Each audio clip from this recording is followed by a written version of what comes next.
Willy Wonka's factory.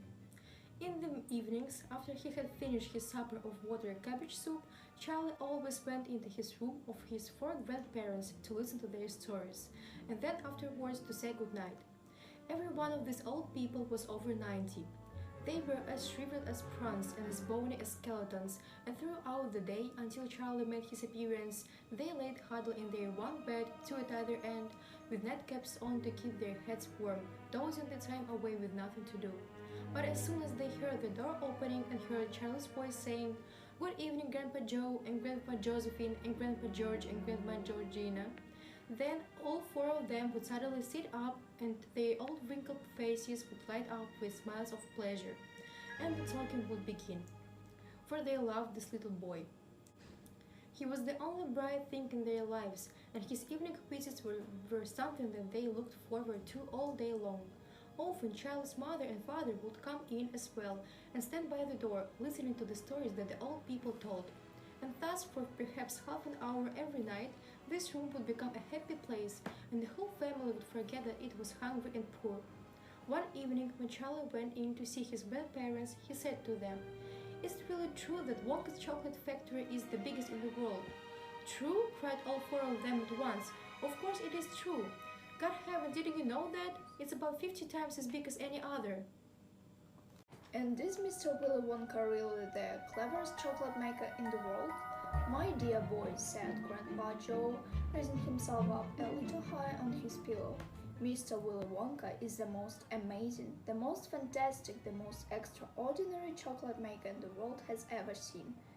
I thought everybody knew that."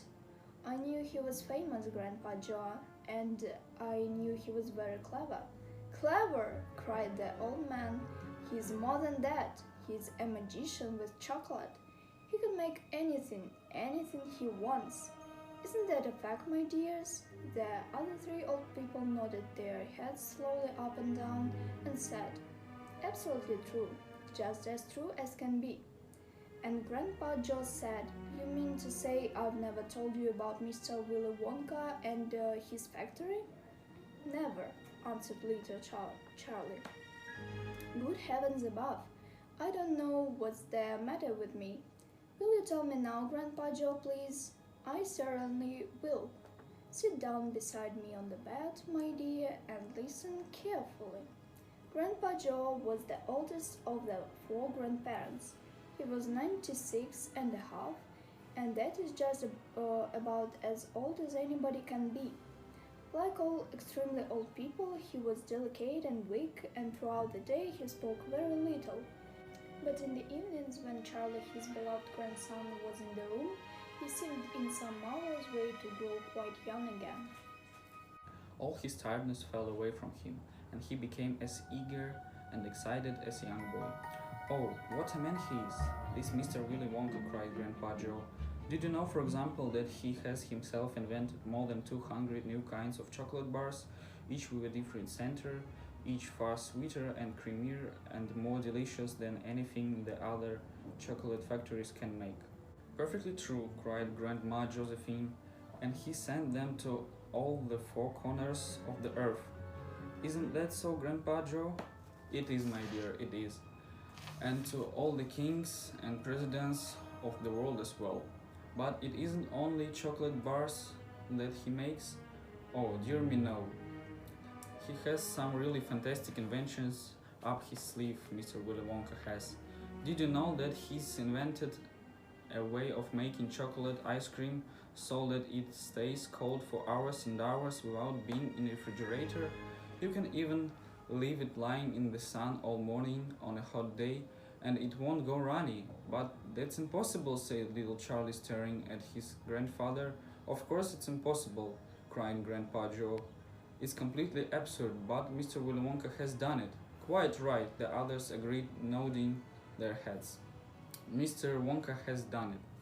And then again, Grandpa Joe went on speaking very slowly so that Charlie wouldn't miss a word.